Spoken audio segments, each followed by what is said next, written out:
안녕하세요. 축진막입니다. 토트넘이 유로파리그 우승을 거뒀고요. 이 우승의 핵심은 포스테코글루의 실리축구에 있었습니다. 포스테코글루가 지난 시즌부터 지금 시즌까지 워낙 닭공을 많이 보여주다 보니까 이런 모습은 뭔가 색달랐는데요. 약간 포스텍2라고 볼 수 있을 만큼 토너먼트에서는 다른 모습들을 보여줬습니다. 일단 토트넘이 16강 확정 짓고 16강부터 결승까지 총 7번의 토너먼트 경기가 있었고요. 그 경기에서 4번밖에 실점을 하지 않았습니다. 그리고 그 4번의 실점이 4경기에 분배가 돼 있어서 한 경기에 한 골씩밖에 최대 실점을 하지 않았어요. 그리고 남은 3경기는 클린시트였고요. 이런 것들을 봤을 때는 토트넘의 축구치고는 상당히 적은 실점이었습니다. 그래서 오늘은 포스테코글루의 실리축구가 어떻게 리그 21패 팀을 유로파 우승하게 만들었는지 한번 체크를 해보도록 하겠습니다. 먼저 맨유와의 결승전 얘기 안 할 수 없겠죠? 제가 왼쪽 사진에 한 명씩 표시를 해놨는데요. 빨간색 원은 맨유 선수들, 하얀색 원은 토트넘 선수들입니다. 그리고 맨유가 후방 빌드업 할 때 토트넘이 맨투맨을 아주 세밀하게 짜놨는데요. 비수마는 브루노 페르난데스를, 벤탄쿠르는 마운트를, 파페사르는 카세미로를 막습니다. 그리고 토트넘은 전방 압박할 때 4-4-2 내지는 4-2-4 구조가 아니라 4-2-3-1 구조로 압박을 하게 되고요. 가장 최전방 라인은 조금 힘을 빼더라도 지금 사르가 카세미로를 묶을 수 있는 그런 효과를 가져다 줬습니다. 그리고 이 맨투맨은 잘 유지되면서 맨유를 서서히 압박하게 되는데요. 지금도 토트넘이 압박을 시작하는 라인이 오나나 쪽에서부터 시작하는 게 아니고 경기장 중앙 지역에서 자기 범위 안에 들어오면 정해진 압박을 수행합니다. 자, 지금 그림에서 오른쪽 아래를 보겠습니다. 맥과이어가 루크쇼한테 패스를 주는 장면입니다. 이때 맥과이어 바로 옆에 붙어있는 선수가 솔랑키거든요. 솔랑키는 딱 맥과이어까지만 압박을 합니다. 그리고 거기서 내려가는 건 이제 존슨이 되는 거고요. 존슨이 이날 경기에서 루크쇼의 전담 맨투맨을 맡았습니다. 그리고 존슨이 또 스피드는 되게 빠른 선수잖아요. 그러다 보니까 이 루크쇼한테 접근하는 속도도 빨랐고 또 아무래도 토트넘은 로테이션을 돌렸다 보니까 이 압박 나갈 때의 체력이 괜찮았던 것 같습니다. 그러면서 토트넘이 루크쇼 쪽을 집요하게 공략하면서 이 존슨이 루크쇼 상대로 계속해서 승리를 거뒀습니다. 루크쇼가 기다렸다 공 받으려고 하면 존슨이 튀어나가면서 공을 끊는다든지 아니면 이렇게 루크쇼가 앞을 보고 있는 상황에서 존슨이 빠르게 접근해주면서 루크쇼의 킥을 유도했습니다. 그리고 이 킥이 나갔을 때는 토트넘이 어떤 구조로 수비를 했는지 보겠습니다. 존슨이 달려들어서 루크쇼는 롱킥이 나갈 수밖에 없었고요. 이때 포로가 도루구를 따라서 내려와 있고요. 벤탄쿠르는 아까 정해졌던 맨투맨 마운트를 놓치지 않습니다. 마운트가 출발하니까 벤탄쿠르도 같이 출발을 하게 됩니다. 그리고 이 킥은 호일룬이 공간 쪽으로 움직일 걸 생각해서 때려놓은 킥이거든요. 호일룬이 뛸 때 로메로가 호일룬을 같이 따라가게 되고요. 비수마가 지원하는 움직임을 가져가게 됩니다. 그런데 이 구조가 반대쪽으로 바뀌더라도 토트넘 선수들은 대비가 돼 있었어요. 만약에 이렇게 지금처럼 왼쪽 루크쇼 쪽에서 킥이 나왔을 때는 호일룬을 로메로가 따라가고 반대쪽에서 킥이 나왔을 때는 호일룬을 반더벤이 따라가는 그런 그림이 나옵니다. 그리고 지금 상황을 보면 아시겠지만 토트넘이 가운데 쪽의 선수들이 공 받는 걸 매우 경계했다는 걸 알 수 있죠. 그래서 마운트, 브루노 페르난데스, 카세미로 이런 선수들 쪽으로 한 번에 공이 가는 걸 경기 내에서 많이 본 적이 없습니다. 즉 토트넘은 지름길은 일단 다 막아놓고 사이드로 돌아가게 강제를 한 거죠.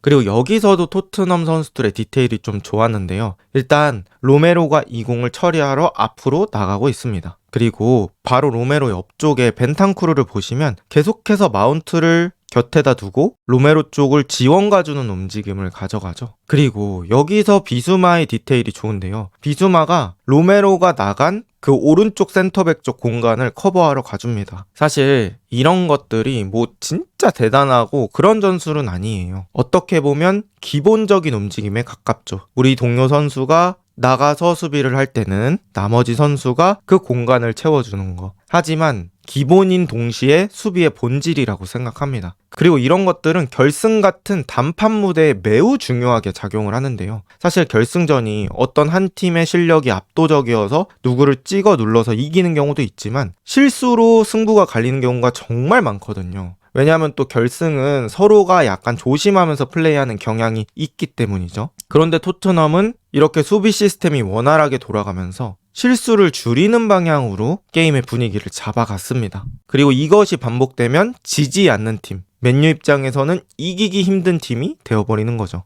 화려하고 불같은 축구보다는 쫀쫀한 축구를 하길 원했던 결승의 토트넘입니다. 그리고 아까 말씀드렸던 것처럼 한쪽에서만 작동이 잘 되면 안 되겠죠. 반대쪽에서도 플랜이 있어야 합니다. 지금은 토트넘이 맨유를 오른쪽으로 몰아놓은 상황입니다. 여기서도 정해진 맨투맨이 바뀌지 않는 걸 확인할 수 있는데요. 비수마는 계속해서 브루노 페르난데스를 따라다닙니다. 이건 왼쪽이든 오른쪽이든 변함이 없습니다. 사르도 카세미르를 계속해서 따라다닙니다. 이것도 왼쪽이든 오른쪽이든 변함이 없습니다. 좌우 어디든 이 중앙 맨투맨은 유지됩니다. 이런 것들을 보면 확실히 사전에 맨투맨을 정하고 왔다는 걸 알 수 있겠죠. 그리고 이런 것들이 중요한 이유가 뭐냐면 혼란이 줄어들어요. 미리 정해놨기 때문에 생각할 거리가 하나 줄어드는 거거든요. 그리고 결승 같은 무대에서는 이런 것들이 중요하단 말이죠. 왜냐하면 뭐 경기 시작 5분, 10분 동안 진짜 정신없는 상황들이 반복될 거고 거기서 경험이 적은 선수 같은 경우에는 순간적으로 맨투맨 잘못 잡았다가 실점하고 이렇게 되면 멘탈 나가고 그러면서 결승전 전체에 영향을 미치는 그런 상황이 발생할 수도 있거든요. 그래서 선수들에게 고민할 거리를 줄여준 거 이런 것들은 팀적으로 토트넘이 준비를 잘했다 이렇게 볼 수 있을 것 같고요. 오른쪽으로 돌아 나갈 때는 히샬리송이 중립적인 위치를 가져가면서 요로가 마즈라위 쪽으로 사이드로 공을 보내게 만듭니다. 그럴 때 솔랑키가 요로 쪽으로 접근하면서 다시 리턴 나가는 패스 루트를 잘라주고요. 우도기가 올라오면서 같이 압박을 가는 그런 구조를 만들어줍니다. 어쨌든 왼쪽이든 오른쪽이든 토트넘이 압박 나가는 플랜이 있었다. 그리고 그런 것에서 토트넘 선수들이 실수가 크게 없었다. 이게 중요한 부분이겠죠. 그리고 토트넘이 한 골 앞서다 보니까 70분 후반대 약 80분 정도부터는 존슨을 빼고 센터백 단소를 투입합니다. 그러면서 지금 그림처럼 5-4-1 수비체제를 만들게 됩니다. 이건 어떻게 보면 두 가지 효과를 얻을 수 있는 건데요. 첫 번째, 단소가 센터백 라인으로 들어가면서 하프 스페이스에 센터백 한 명을 배정할 수 있습니다. 그래서 맨유가 하프 스페이스를 노리는 공격을 하면 단소, 반더벤 이렇게 두 명의 선수가 그 공간을 커버할 수 있는 시스템이 완성이 된 거죠. 그리고 두 번째 효과는 센터백이 한 명 추가됐기 때문에 제공권에서 조금 더 플러스가 되는 그런 효과를 얻을 수 있습니다. 게다가 이렇게 5-4-1 형태로 수비를 하게 되면 솔랑키 쪽 첫 번째 겹은 조금 수비력이 약해질지는 모르겠으나 후방에 있는 두 번째 줄과 세 번째 줄은 수비력이 더더욱 강력해집니다. 그러면서 이 9명이 대형만 잘 갖춘다면 생각보다 뚫기 어려운 수비체계가 완성이 됩니다. 그리고 때에 따라 토트넘 수비진은 수비 형태를 바꾸기도 했는데요. 이 단소를 추가하면서 센터백 3명이 됐고 지금 오른쪽 아래를 보시면 손흥민이 거의 윙백처럼 내려가 있습니다. 우도기가 조금 안쪽으로 들어오면서 왼쪽 센터백 같은 역할을 하죠. 그래서 이것들을 봤을 때는 토트넘이 평소보다도 훨씬 더 수비적으로 준비를 해왔구나 이런 걸 느낄 수 있었고요. 유로파에서 계속 느끼는 거긴 한데 기존 포스테코글루랑 너무 다른 모습이라서 약간 충격적인 것들이 있었습니다. 그리고 손흥민은 또 교체 투입돼서 들어온 거기 때문에 어느 정도 공간을 잘 메꿔줬고요. 특히나 이 아마드가 공 잡았을 때 우도기와 함께 협력 수비를 가는 모습들이 많았거든요. 이제 그런 것들은 세부적으로 지시를 했을 가능성이 높습니다. 아마드가 맨유에선 가장 드리블 퍼포먼스가 좋고 가장 개인 능력이 좋은 선수 중 하나이기 때문에 무조건 2명 이상 붙어라 이렇게 얘기를 했던 것 같고 또 아마드가 2명 이상 자신한테 붙었을 때 거기서 뒤쪽으로 내주는 타이밍이 후반에는 좀 아쉬웠다고 봅니다. 뒤쪽에 달롯이 혼자서 프리하게 있는 상황들이 꽤 있었는데 거기서 뒤로 바로 내주면 달로가 안쪽으로 크로스를 갈 수 있는 그런 상황인데도 불구하고 뒤쪽으로 패스를 안 내줄 때도 있고 뒤쪽으로 패스를 내주는 타이밍이 조금 늦어서 공격이 지연됐던 적도 있는 것 같습니다. 그리고 비단 결승전뿐만 아니라 8강전에서도 이런 식의 잠그기가 한번 나왔어요. 프랑크푸르트 원정에서 토트넘이 1-0으로 앞서고 있을 때 85분에 단소를 투입하면서 5백 변화를 가져갔고 그냥 여기서 공을 뺏으면 바로 그냥 멀리 차버립니다. 약간 반대항 축구대회 수비 메타로 갔었던 토트넘이고요. 그리고 이런 경험들이 결코 무시할 수 없는 경험이 됐죠. 이런 경험이 있었기 때문에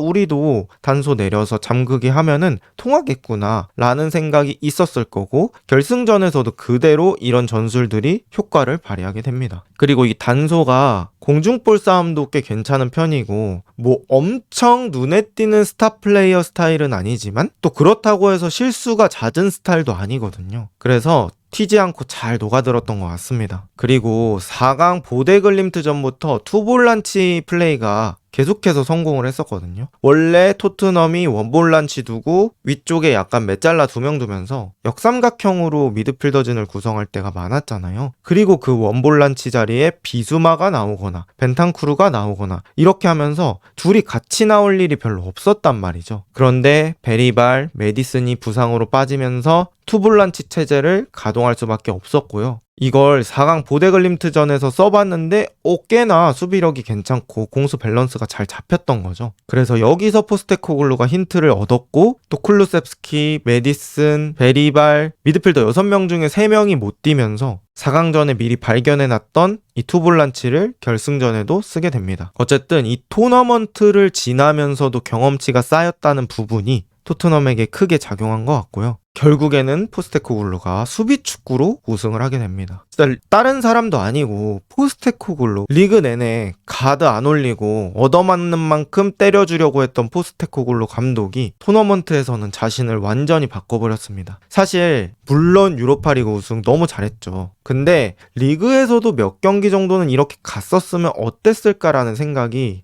많이 듭니다. 사실 경기까지 아니어도 그 경기의 특정 시간대들이 있잖아요. 그 시간대만 이렇게 자유자재로 좀 조절을 했으면 더 좋은 결과를 얻을 수 있었을 것 같아요. 예를 들면 뭐 토트넘이 전반에 빠르게 2대0을 만든 상황에서는 그때 또 한 골을 더 넣으려고 하는 게 아니라 잠깐 숨 좀 고르면서 수비 체제를 갖춰놓고 시간을 좀 태우는 거죠. 그리고 뭐 전반을 2대0으로 마무리했을 때는 다시 후반전에 자기 축구하면서 시간을 보내다가 또한 75분, 80분부터는 수비적인 교체를 하면서 또 버티고 이랬으면 일단 17위보다는 높은 성적에 있지 않았을까 싶고요. 또 토트넘이 올 시즌에 1점차 패배가 되게 많았잖아요.